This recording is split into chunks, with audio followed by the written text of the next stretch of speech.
বন্ধুরা, আজ আমি আপনাদের নিয়ে যাব উত্তরবঙ্গের অন্যতম প্রাচীন এবং ঐতিহ্যবাহী এক লোকজ মেলায়। বগুড়া জেলার শেরপুর উপজেলার ঐতিহাসিক বারুণী মেলায়। করত নদীর তীরে যুগ যুগ ধরে চলে আসা এই মেলা আমাদের গ্রাম বাংলার প্রাণের স্পন্দন। চলুন ঘুরে আসা যাক এই মেলা থেকে।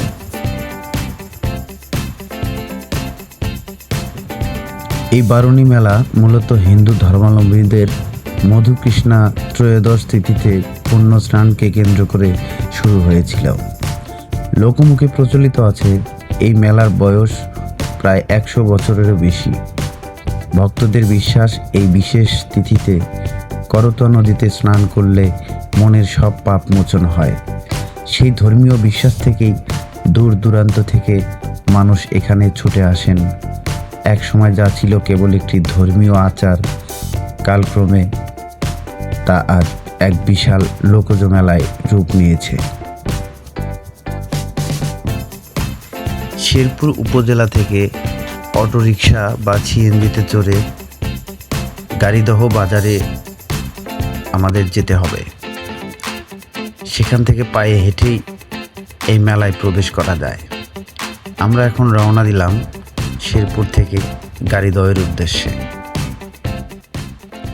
ইতিহাস ঘাটলে দেখা যায় তৎকালীন স্থানীয় জমিদাররা এই মেলার প্রসারে বড় ভূমিকা রেখেছিলেন। মেলার সময় দূর দূরান্ত থেকে আসা ব্যবসায়ীদের জন্য বিশেষ নিরাপত্তা ও জায়গার ব্যবস্থা করে দিতেন তারা।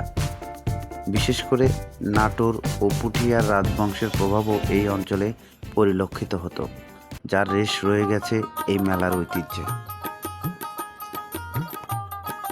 হিন্দু পুরাণ মতে জল দেবতা বরুণ থেকে এই বারুণী শব্দের উৎপত্তি।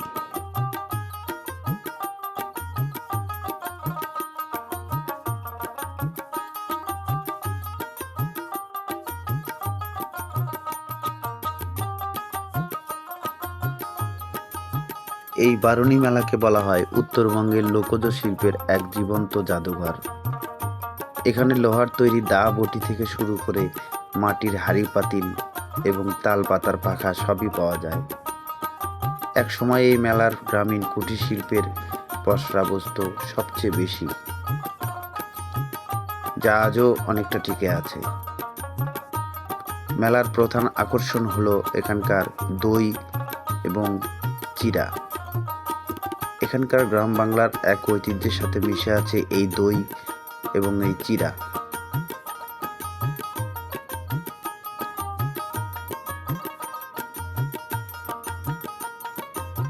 মেলায় আসলে দেখা পাবেন অনেক দইয়ের পসরা সাজিয়ে বসে আছে দোকানদারেরা। প্রচুর দই ওঠে এখানে। এমনিতেই আমাদের বগুড়া দইয়ের জন্য বিখ্যাত।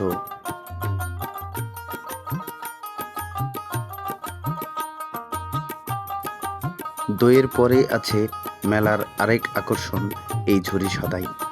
এই ঝুরি সদাই ছাড়া যেন চলেই না।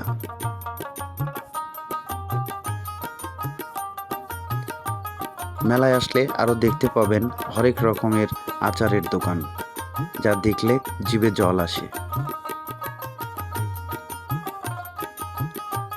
মেলায় আরও দেখা পাবেন গ্রাম বাংলার ঐতিহ্যের সেই হাত পাখা, বিভিন্ন কারুকার্যে নকশি কাঁথার মতো সাজিয়ে রাখা হয়েছে, দেখলেই চোখ জুড়িয়ে যায়। খুব সুন্দর সুন্দর নকশা করা হাত পাখা, সাথে সেই তাল পাখাও আছে, যা আপনারা এই মেলা থেকে খুবই কম দামে কিনতে পারবেন।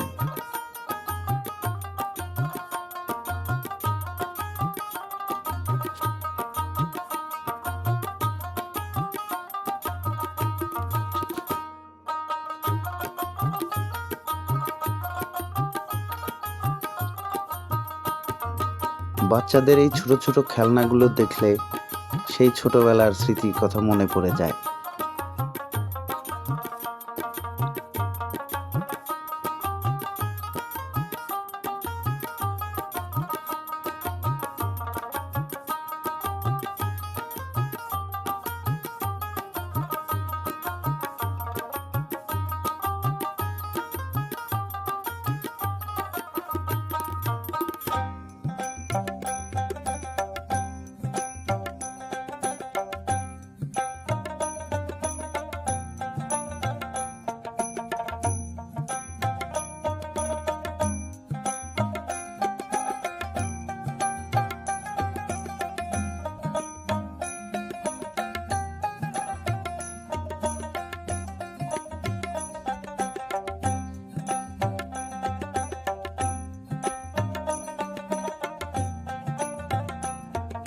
কত রঙের খেলনা আছে বাচ্চাদের জন্য। বিমান, হাঁস,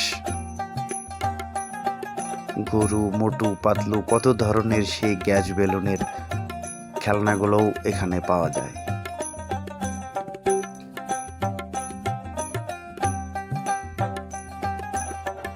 মাটির তৈরি নানান রঙের খেলনা সামগ্রীও এখানে পাওয়া যায়। মাটির ব্যাঙ, তাল, মাটির তরমুজ, অনেক কিছু খেলনাই এখানে পাওয়া যায়, যা দেখলে চোখ জুড়িয়ে যায়।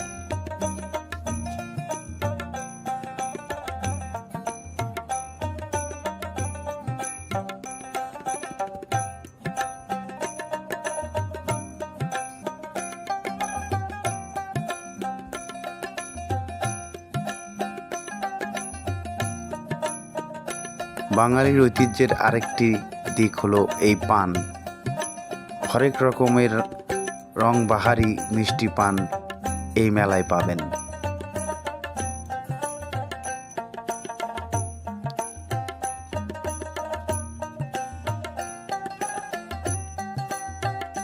নানা রঙের খাবারের দোকানের পসরা সাজিয়ে আছে দোকানিরা।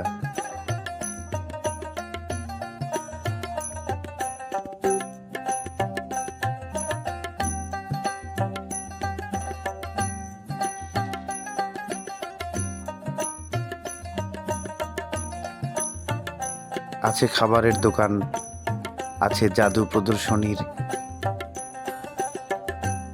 আছে নাগরদোলা, নৌকা, অনেক কিছু খেলনা এখানে আছে বাচ্চাদের আনন্দ দেওয়ার জন্য। এই নাগরদোলা ছাড়া যেন মেলা চলেই না। আমরা ছোটবেলা থেকে দেখে আসছি এই নাগরদোলা, অনেক মজার। অনেকে উঠতে ভয়ও পায়।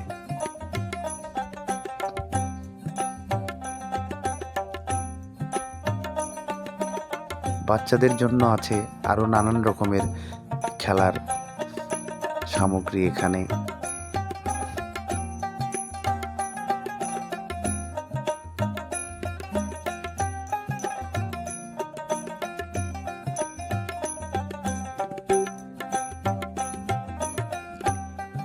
সবচেয়ে অবাক করা বিষয় হলো, এই মেলাটি ধর্মীয় উৎসব হিসেবে শুরু হলেও শত বছর ধরে এটি হিন্দু মুসলিম নির্বিশেষে সব ধর্মের মানুষের মিলন মেলায় পরিণত হয়েছে।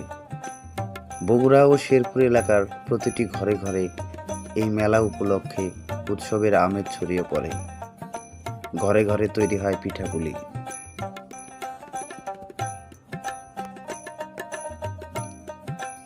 স্মৃতি হাতড়ালে জানা যায়, আগেকার দিনে এই মেলার মাসব্যাপী যাত্রাপালা, পুতুল নাচ আর কবি গানের আসর বসত। জমিদার আমলের সেই জৌলুস হয়তো এখন কিছুটা ম্লান হয়ে গেছে, কিন্তু গ্রামীণ মানুষের হৃদয়ে মেলার আনন্দ আজও অমলিন। এখনো মেলার নাগরদোলার ক্যাচ ক্যাচ শব্দে খুঁজে পাওয়া যায় সেই পুরনো দিনের গন্ধ।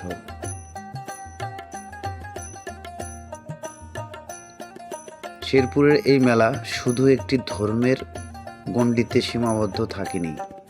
মেলা উপলক্ষে আশেপাশের গ্রামগুলোতে উৎসবের ধুম পড়ে যায়। হিন্দু মুসলিম নির্বিশেষে প্রতিটি বাড়িতে নতুন জামাই ঝিদের দাওয়াত দেওয়া হয়। ধর্ম যার যার হলেও বারুণী মেলা আজ প্রতিটি শেরপুরবাসীর প্রাণের উৎসবে পরিণত হয়েছে। মেলার এক পাশে আছে বিশাল মাছের বাজার। সেখানে গেলে ছোট বড় অনেক মাছই দেখতে পারবেন।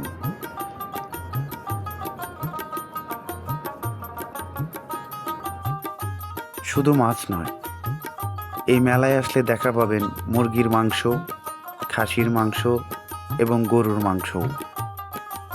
করতোয়া নদীর তীরে গড়ে ওঠা এই মেলা চলে আসছে সেই প্রাচীনকাল থেকেই। সেই প্রাচীনকাল থেকেই পবিত্র স্নান উৎসব চলে আসছে, যা পরবর্তীতে মেলায় রূপ নেয়।